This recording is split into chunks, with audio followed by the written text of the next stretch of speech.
சிம்மராசியில் பிறந்த நண்பர்களுடைய வாழ்க்கையிலையும் வாழ்வாதாரத்திலையும் வரக்கூடிய ஆடி மாதத்தில் இந்த பிரபஞ்சம் எந்த மாதிரியான ஒரு மாற்றங்களை தரப்போகுதுன்றது பற்றி தானுங்க ஆதாரப்பூர்வமாக இந்த பதிவில் நம்ம பார்க்க போகிறோம். ஆடி மாதம் 1ஆம் தேதி புதன்கிழமை அதிகாலை அனுசம் நட்சத்திரம்னு சொல்லக்கூடிய மகாலட்சுமி பிறந்த நட்சத்திரத்தில் 215 டிகிரி விருச்சிக ராசியில் தானுங்க இந்த மாதம் பிறக்கப்பட போகுது. அப்படி பிறக்கப்படக்கூடிய ஆடி மாதம் சிம்மராசி நண்பர்களுக்கு சாதகமாக இருக்குமா அல்லது பாதகமாக இருக்குமா? ராசியாதிபதி சூரிய பகவான் சிம்மராசிக்குரிய கிரகம். சிம்மராசிக்கு அதிபதி மட்டும்தான் சூரிய பகவானாக வருவார். சூரிய பகவான் வேறு எந்த ராசிக்குமே ஆட்சி கிரகமாக வரமாட்டார். அப்போது சூரிய பகவான் எந்த பாவகத்தில் இருக்கிறாரோ அதுதான் மாதம். மேசத்தில் இருக்கிறாருன்னா சித்திரை மாதம், வைகாசியில் இருக்கிறாருன்னா, அதாவது நம்ம ரிஷபத்தில் இருக்கிறாருன்னா வைகாசி மாதம், மிதுனத்தில் சூரிய பகவான் இருக்கிறாருன்னா ஆனி மாதம், அதே கடகத்தில் சூரிய பகவான் வராருன்னா ஆடி மாதம். அப்போது ஆடி மாதம் 1ஆம் தேதியிலிருந்து ஆடி மாதம் 31ஆம் தேதி வரைக்கும் சூரிய பகவான் சிம்ம ராசிக்கு 12வது பாவகத்தில், அதாவது மறைவு ஸ்தானத்தில் சந்திர பகவானுடைய ஆதிக்கத்தில் 31 நாள் இருக்க போகிறார். 3 நட்சத்திரத்தில் ஆடி மாதம் 1ஆம் தேதியிலிருந்து ஆடி மாதம் 3ஆம் தேதி வரை புனர்பூச நட்சத்திரத்தில், ஆடி மாதம் 3ஆம் தேதியிலிருந்து ஆடி மாதம் 17ஆம் தேதி வரை பூசம் நட்சத்திரத்தில், ஆடி மாதம் 17ஆம் தேதியிலிருந்து ஆடி மாதம் 31ஆம் தேதி வரை ஆயில்ய நட்சத்திரத்தில். அப்போது ஒரு பாவகத்தில் இருக்கக்கூடிய சூரிய பகவான் 3 நட்சத்திரத்தில் அவர் ட்ராவல் பண்ணுறாருன்னா அந்த நட்சத்திராதிக்கு தகுந்த மாதிரி தான், நட்சத்திரத்துக்கு அதிபதி தகுந்த மாதிரி தான் பலன்கள் கொடுப்பாரு. அதாவது சூரிய பகவான் குரு பகவானுடைய சாரத்தில் இருக்கும்போது ஆடி மாதம் 1ஆம் தேதியிலிருந்து ஆடி மாதம் 3-4 தேதி வரை அந்த குரு பகவான் சிம்ம ராசிக்கு 10வது பாவகத்தில் செவ்வாவோட சேர்ந்திருப்பார். அந்த தருணம் நல்லா இருக்கும். ஏன்னா தொழில் காரகன் அப்படின்னு சொல்லக்கூடிய கிரகம் 2 கிரகங்கள். ஃபஸ்ட்டு சனி பகவான், 2வது நம்ம ராசிநாதன். சனி பகவானும் சூரியனும் 2 பேருமே குரு பகவானுடைய சாரம்தான் வாங்கியிருப்பாங்க இந்த 4 நாள், அதாவது ஆடி 1ஆம் தேதியிலிருந்து ஆடி 3-4ஆம் தேதி வரைக்குமே. இந்த அற்புதம் மறுபடியும் எப்போ வரும் சார் அப்படின்னா கிட்டத்தட்ட இன்னொரு 30 வருஷம் கேரண்டி ஆகிடும் இந்த மாதிரி ஒரு அற்புதம் வர்றதுக்கு. ஏன்னா சூரியன் உங்கள் ராசிக்கு 12வது பாவகத்தில், அதே மாதிரி சூரியன் இருக்கிறதுக்கு 8வது பாவகத்தில் சனி பகவான் அவர் நல்லது. அதாவது சூரியனுக்கு 8ல் சனி இருக்கிறதோ அல்லது சனிக்கு 6ல் சூரியன் இருக்கிறதோ நல்லது.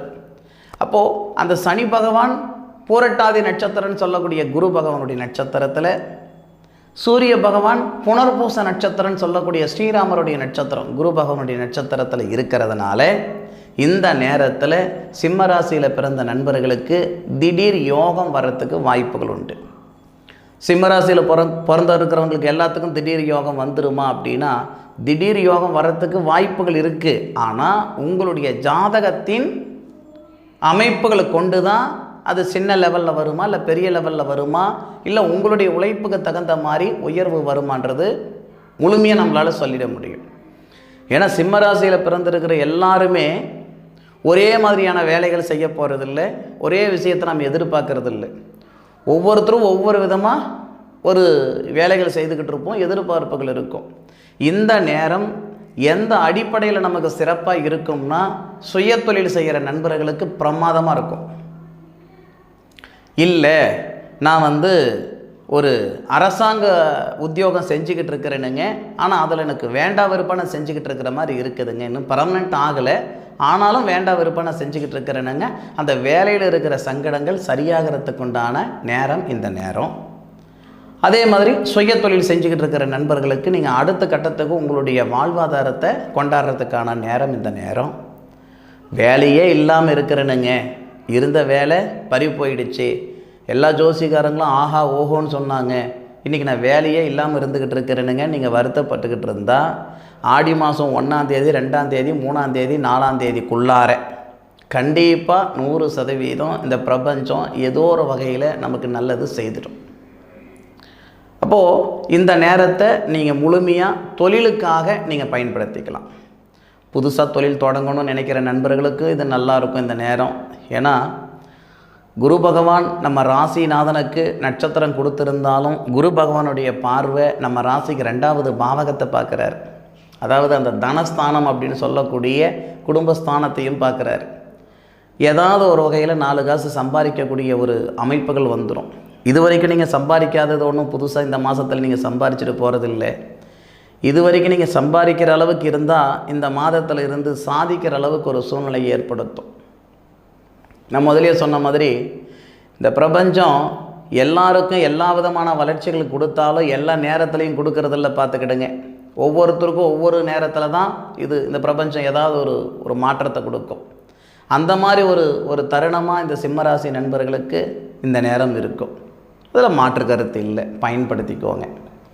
அதுபோக இந்த புதனுடன் சேர்ந்து, அதாவது தனஸ்தானாதிபதி லாபஸ்தானாதிபதி அப்படின்னு நம்ம சொல்லுவோம் புதனை, இந்த சிம்மராசி நண்பர்களுக்கு மட்டும், எல்லாருக்கும் அப்படி சொல்லிட முடியாதில்லை. சிம்மராசிகாரங்களுக்கு மட்டும் புதன் யாருன்னா 2வது பாவகத்துக்கு அதிபதி, தனத்துக்கு அதிபதி அவரே, லாபத்துக்கு அதிபதி அவரே.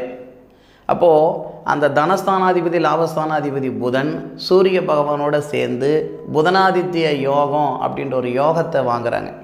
எத்தனை நாளைக்குன்னா, இப்போ சூரியன் எப்படி குருவுடைய நட்சத்திரத்தில் இருக்கிறாரோ, எத்தனை நாள் இருக்கிறாரோ அத்தனை நாளைக்கு, அதாவது அந்த 3ஆம் தேதி வரைக்கும், ஆடி 1லேருந்து 3ஆம் தேதி வரைக்கும். அப்போ புதனாதித்ய யோகம் அப்படின்ற ஒரு யோகம் நமக்கு ஏற்படுது. அப்போது வெளிநாடு தொடர்புள்ள வேலைகளை செய்கிறீங்க, ஷேர் மார்க்கெட்டில் ஒர்க் பண்ணிகிட்ருக்கிறீங்க, இல்லை ஷேர் மார்க்கெட் சம்மந்தப்பட்ட பிஸ்னஸ் பண்ணிக்கிட்டு இருக்கிறீங்க, ஒரு லாட்ரி, அதாவது வெளி மாநிலம் வெளிநாட்டில் ஒரு லாட்ரி பிஸ்னஸ், ஏதாவது ஒரு வகையில் வெளிநாடு சார்ந்த விஷயத்தில் மாற்றங்கள் வரும். இல்லை வெளிநாடு சார்ந்த வேலைகளால் உங்களுக்கு உயர்வு வரும், நல்ல ஒரு அனுகூலம் வரத்துக்கான வாய்ப்புகள் ஏற்படுத்த போகுது. அதில் மாற்று கருத்து இல்லை. இன்னும் நமக்கு இன்னொரு முக்கியமான ஒரு சமாச்சாரம் என்ன அப்படின்னா, பொதுவாக நம்ம சுகமாக வாழணும்னா சுகஸ்தானாதிபதி நல்ல இடத்துல இருக்கணும்னு சொல்லுவாங்க. அப்போது சுகஸ்தானாதிபதி அப்படின்னா சிம்மராசி நண்பர்களுக்கு யாருன்னா செவ்வாய் தானுங்க. செவ்வாய் தான் சுகஸ்தானாதிபதி, சுபஸ்தானாதிபதின்னு சொல்லுவோம். அப்போது அந்த செவ்வாய் சிம்ம ராசிக்கு 10வது பாவகத்தில் குருவுடன் சேர்ந்து 1 மாத காலம், இந்த மாதம் முழுவதும் இருக்க போகிறார். எங்கே? 10வது பாவகத்தில் தொழில் ஸ்தானத்தில் இருக்கக்கூடிய அந்த செவ்வாய் யாருடைய சாரம் வாங்குறாரு? சூரியனுடைய சாரன் வாங்குறாரு. சாரம்னா நட்சத்திரங்க, வேற ஒன்றும் கிடையாது, நட்சத்திரம். அப்போ சூரியனுடைய நட்சத்திரமான கார்த்திகை நட்சத்திரம் 2வது பாதத்தில் 33 டிகிரியில் இருக்கக்கூடிய செவ்வாய் சுபஸ்தானாதிபதி 4வது பார்வையாக நம்ம ராசியை பார்க்குறார். நம்ம ராசிக்கு 4வது பாவகத்துக்கு அதிபதி 4வது பார்வையாக நம்ம ராசியை பார்க்குறார். அதனால் ஒரு சில நண்பர்களுக்கு புதுமையான முயற்சி, மண்மனை வாங்கக்கூடிய அமைப்பு ஏற்படும். கையில் 4 காசு இல்லையா சார், இந்த நேரத்தில் மனம் வாங்க முடியுமா சார் அப்படின்னா, கையில் காசு பணம் இருக்குது இல்லை, இது 2வது பட்சம் தானுங்க. ஒரு செயல் செய்கிறதுக்கான பிரார்த்தம் மட்டும் இருந்ததுன்னா ஏதாவது ஒரு வகையில் இந்த பிரபஞ்சம் அந்த செயல் செய்துட்டு போயிட்டோம்.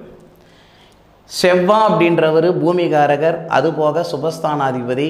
சிம்மராசி நண்பர்களுக்கு 10வது பாவகத்தில் சுக்கிரன் அப்படின்னு சொல்லக்கூடிய இடம், சுக்கிரனுடைய வீடு ரிஷபத்தில் செவ்வாய் இருந்து கார்த்திகை நட்சத்திரம் சூரிய பகவானுடைய நட்சத்திரம் வாங்கி உங்களுடைய ராசியை பார்ப்பதால் இந்த மண்மனை வாங்கிறதுக்கான வாய்ப்புகள் ஒரு சில நண்பர்களுக்கு இருக்குது. ஏற்கனவே நான் இடம் வாங்கினேனுங்க, நான் ரிஜிஸ்ட்ரேஷன் பண்ண முடியல, பதிவு பண்ண முடியலன்னு இந்த நேரத்தில் அந்த சிக்கல் நீங்கும். இல்லை நான் வீடு கட்டிட்டேனுங்க, அரையும் குறையமாக நின்றுட்டுருக்குதுங்க அப்படின்னா மீண்டும் இந்த ஆடி மாதத்தில் புதுப்பிக்கிறதுக்கு வாய்ப்பு இருக்குது. சார் இத்தனை மாதத்தை விட்டுட்டு ஆடி மாதத்தில் போய் புதுப்பிக்கிறதா சார்? ஆடி மாதத்தில் தான் புதுப்பிக்கணும்னு விதி இருந்தால் மாறவா போகுது? அப்போது ஒரு சில நண்பர்களுக்கு வாகனம் நீங்கள் மாற்றுறதுக்கான வாய்ப்புகளோ அல்லது புதுசாக எடுக்கிறதுக்கான வாய்ப்புகளோ இந்த பிரபஞ்சம் தரப்போகுது. இந்த மாதிரியான மாற்றங்கள் எல்லாமே இந்த சிம்மராசி நண்பர்களுக்கு இந்த பிரபஞ்சம் தரதான் போகுது, அனுபவிக்க தான் போகிறீங்க. இதெல்லாம் ஒரு புறம் இருந்தாலும் பொருளாதாரத்தில் இருக்கிற சங்கடங்களை சரிப்படுத்துமா? ஏன்னா இந்த தனஸ்தானாதிபதினு சொல்லக்கூடிய கிரகம் புதன் பகையாக இருக்கிறாரே அப்படின்ற மாதிரி ஒரு கண்ணோட்டம் சில நண்பர்களுக்கு இருக்கலாம். ஆடி மாதம் 3ஆம் தேதி அந்த புதன் தனஸ்தானாதிபதி சூரியனுடைய வீட்டுக்கு வந்துடுவார். அப்போ தனஸ்தானாதிபதி யார்? புதன். சூரியனுடைய வீட்டில் மகம் நட்சத்திரம்னு சொல்லக்கூடிய கேது பகவானுடைய நட்சத்திரத்தில் புதன் வருவார். எப்போ? ஆடி 3ஆம் தேதி. அதன் பிறகு புதன் முழுமையாக நமக்கு அந்த சிம்மத்தில் தான் இருக்க போகிறாரு. இந்த கேதுக்கு நட்சத்திரம் கொடுத்தவர் மட்டும் இல்லை, வீடு கொடுத்தவர் யாருன்னு கேட்டிங்கன்னா புதன் தான். ஏன்னா கேது பகவான் கன்னி ராசியில் தான் இருக்கிறாரு, எல்லாருக்கும் தெரியும். அப்போ கேது பகவானுடைய நட்சத்திரத்தில் சிம்மத்தில் வரக்கூடிய புதனை தனஸ்தானாதிபதியை சுபஸ்தானாதிபதின்னு சொல்லக்கூடிய செவ்வாய் பார்ப்பார். அப்போ பொருளாதாரத்தில் இருக்கிற சங்கடமும் சரியாக போகுது. இத்தனை நாள் நம்ம சம்பாரித்தோம், கடனை கட்டல, இந்த ஒரு மாதத்தில் சம்பாரித்து கடனை கட்டிட முடியுமா சார்? ஒரு மாதத்தில் சம்பாரித்து கடனை கட்டணும்னா உலகத்தில் யாராலையும் முடியாது. அப்போது கடன் கட்டுறதுக்கான ஒரு பாதை உருவாகிறது வருஷக்கணக்காக கிடையாது, ஒரு நிமிஷத்தில் தான். ஒரு பிரச்சனை நமக்கு இருக்குது, அந்த பிரச்சனை தீர்றதுக்கான ஒரு வழி பிறக்கக்கூடியது ஒரு நிமிஷம்தான். ஆனால் நமக்கு கிட்டத்தட்ட 28 நாள் இந்த பிரபஞ்சம் தருது. இந்த நல்ல நேரத்தை 28 நாள் கொடுக்குது. ஆடி மாதம் 3ஆம் தேதியிலிருந்து ஆடி மாதம் 31ஆம் தேதி சுகுர 28 நாள் நமக்கு இந்த பிராத்தம் இருக்குது. இந்த 28 நாளில் ஒரே ஒரு நிமிஷமாவது நமக்கு சாதகமான நேரம் வராமல் போயிடுமா? அப்போ அந்த பொருளாதாரத்தில் இருக்கிற சங்கடம் நீங்கிறதுக்கான பாதை இந்த பிரபஞ்சம் தராமல் இருந்துருமா? முயற்சி பண்ணுங்க. வாங்கின கடனை கட்டணும் அப்படின்ற எண்ணம் எல்லாருக்கும் இருக்க தான் செய்யுது. எண்ணம் மட்டும் இருந்தால் போதாது இல்லை, அதுக்கான வேலைகள் செய்தால் தானே நம்ம செஞ்சுக்கிட முடியும். யாருமே சொந்தம் பந்தம் சாதி சனத்தோட பெரிய லெவலில் பிரம்மாண்டமாக வாழ்ந்துட்டோம், செஞ்சுட்டோம், கொண்டுட்டோம்னு சொல்கிறதுக்கான வாய்ப்புகள் இல்லைங்க. ஒருத்தர் 2 பேர் இருக்க தான் செய்கிறாங்க. மற்ற எல்லாருமே தானாக கையை ஊனி கரணம் போட்டு தான் மேலுக்கு வந்து இருக்கிறாங்க. அப்போது உங்களுடைய உழைப்புக்கு தகுந்த உயர்வு கிடைக்கும். பொருளாதாரத்தில் இருக்கிற சிக்கல் நீங்கிறதுக்கான பாதை இந்த பிரபஞ்சம் உருவாக்கி கொடுக்குது, பயன்படுத்திக்கோங்க. ஆடி 3ஆம் தேதியிலிருந்து புதனாதித்ய யோகம் மட்டும் நான் சொன்னேன். குருமங்கள யோகம் இருக்குது இதில். இந்த மாதத்தில் குருவும் செவ்வாவும் உங்கள் ராசிக்கு 10வது பாவகன் சொல்லக்கூடிய ஜீவனஸ்தானம் தொழில் ஸ்தானத்தில் இருக்காங்க. அதை விட இன்னொரு முக்கியமான விஷயம் என்னன்னா, இந்த குரு அப்படின்ற கிரகம் யாருடைய சாரம் வாங்கியிருக்கிறாருன்னா சந்திரனுடைய சாரத்தில் இருக்க ரோகிணி நட்சத்திரத்தில் இருக்கிற அப்படிங்க குரு பார்த்திங்கன்னா கிட்டத்தட்ட 47 டிகிரியில் இருப்பார். ரோகிணி நட்சத்திரம் 3வது பாதத்தில் இருப்பார். எல்லாருக்கும் தெரிஞ்ச விஷயந்தான். அந்த ரோகிணி நட்சத்திரத்துக்கு அதிபதி யாருன்னா சந்திரன் நம்ம ராசிக்கு 4வது பாவகத்தில் சுபஸ்தானத்தில் இருந்து யாருக்கு நட்சத்திரம் கொடுத்துருக்காரோ அந்த குருவை பார்க்குறார். குரு சந்திரனுடைய நட்சத்திரத்தில் இருக்கிறதுனால குருச்சந்திர யோகம். குரு சந்திரன் பார்ப்பதால் சந்திரனும் குருவும் பார்த்துக்கிறதுனாலையும் குருச்சந்திர யோகம். அதுபோக சந்திரன் உங்கள் ராசிக்கு 4வது பாவகத்தில் இருந்து 4வது பாவகத்துக்கு அதிபதின்னு சொல்லக்கூடிய செவ்வாவை பார்க்கறதுனால சந்திரமங்கல யோகம் இருக்குது. இது இல்லாமல் குருவும் செவ்வாவும் சேர்றதுனால குருமங்கல யோகம். ஒரு ஜாதகத்தில் யோகங்கள் எத்தனை இருந்தாலும் சரி, ஆனால் 2 யோகம் 1 யோகம் இருக்கிறதே பெரிய விஷயம். ஆடி மாதத்தில் சிம்மராசி நண்பர்களுக்கு வரக்கூடிய யோகம் 4 யோகம். புதனாதித்ய யோகம், குருமங்கள யோகம், குருச்சந்திர யோகம், அதுபோக குருமங்கள யோகம். இப்போ நீங்கள் வீடியோ பார்க்குறவங்க சொல்லலாம், சார் மூச்சு பிடிச்சிக்கிட்டு சொல்கிறீங்க, 4 யோகம் 5 யோகம்னு சொல்கிறீங்க, அதெல்லாம் எங்களுக்கு வேண்டாம், நான் உயரவனா உயர மாட்டேனா, உருப்படவனா உருப்பட மாட்டேனா. ஐயா, யோகம் அப்படின்றது சில பேருக்கு ஜாதகம் பார்த்து தெரிஞ்சுக்கிறாங்க, சில பேருக்கு தெரியாமல் வருது. 10 லட்ச ரூபா கடன் இருக்குது அப்படின்னு ஊர் விட்டு ஓடினவங்க எல்லாமே ஒரு கட்டத்தில் 10 பேருக்கு கடனை உடனே கொடுக்குற அளவுக்கு இவங்க கொடுக்குற அளவுக்கு வளர்ந்துருப்பாங்க. அதுதான் யோகம். இந்த நேரத்தில் நீங்கள் விதைக்கக்கூடிய விதை தான் ஒரு குறிப்பிட்ட காலகட்டத்தில் மிகப்பெரிய விருட்சமாக இருக்கும் உங்களுடைய வளர்ச்சி. இந்த மாதத்தில் ஒரு 4 பொழுது பார்த்து நீங்கள் எடுக்கக்கூடிய செயல், நீங்கள் செய்யக்கூடிய செயல் பிரமாதமாக இருக்கும். யோகம்ன்றது குருமங்கள யோகமாக இருக்கட்டும், குருச்சந்திர யோகமாக இருக்கட்டும், புதனாதித்ய யோகமாக இருக்கட்டும், இந்த ஒரு மாதத்துலேயே நமக்கு கொடுத்துருமா? இல்லை. இந்த ஒரு மாதத்தில் நம்ம செய்யக்கூடிய செயல் நல்ல விதமாக இருக்கும், அதுக்கான பலன் பின்னுக்கு தான் நமக்கு வரும். சரிங்களா? அதனால் நீங்கள் தொலைநோக்கு பார்வையாக பாருங்கள். ஒரு செடி வைக்கணும்னா கூட, ஒரு செடி வச்சா ஒரு 4 மாதத்தில் காய்கறி செடி வச்சா கூட 4 மாதத்துக்கு கழித்து வரக்கூடிய நம்ம ஒரு தக்காளி வெண்டைக்காய் செடி வச்சா கூட 3 மாதம் 4 மாதம் ஆகும். அந்த மாதிரி எடுத்த உடனே வந்துடணும் அப்படின்றது சாத்தியம் இல்லைங்க. நேர காலங்கள் சாதகமாக இருக்குது. சம்பாதிக்கிறதுல இருக்கிற ஒரு நாட்டம் சாதிக்கிறதுலையும் இருக்கணுங்க. சாதிக்கிறதுல 100% உங்களுக்கு இருக்குது. இது வரைக்கும் சம்பாதிச்சுக்கிட்டு இருந்தீங்க, இந்த மாதத்திலிருந்து சாதிக்கிற அளவுக்கு சூழ்நிலை உருவாகும், பயன்படுத்திக்கோங்க. மற்றபடி கிரக அமைப்புகள் சாதகமாக இருக்குதுங்க. சிம்மராசி நண்பர்கள் 4 காசு சம்பாரித்து சாதிக்கிற அளவுக்கு ஒரு வாய்ப்புகளை இந்த பிரபஞ்சம் ஏற்படுத்துது, பயன்படுத்திக்கோங்க. இந்த நேரத்தில் உங்களுடைய சுய ஜாதகம் எப்படி இருக்குதுன்றது ஒரு முறை பார்த்துக்கிறது புத்திசாலித்தனம் தானுங்க. என்ன திசை நடக்குது, என்ன புத்தி நடக்குது, இதெல்லாம் பார்த்துக்கிறது கூட நல்லது தானுங்க. என்னுடைய காணொலியை முழுமையாக பார்த்தமைக்கு மனசிலிருந்து மனமார்ந்த நன்றிகளை சொல்லிக்கிறேனுங்க. இந்த பதிவு பற்றி உண்டான கருத்துக்களை கமெண்ட் பாக்ஸில் பதிவு பண்ணுங்க. மீண்டும் அடுத்த ஒரு அற்புதமான தருணத்தில் உங்கள் அனைவரையும் சந்திக்கும் வரை உங்களிடமிருந்து விடைபெறுவது உங்கள் வீட்டு ஜோதிட நண்பனான மா காளிதாஸ் மணிகண்டன், திருச்சிற்றம்பலம். வாழ்க வையகம், வாழ்க வளமுடன்.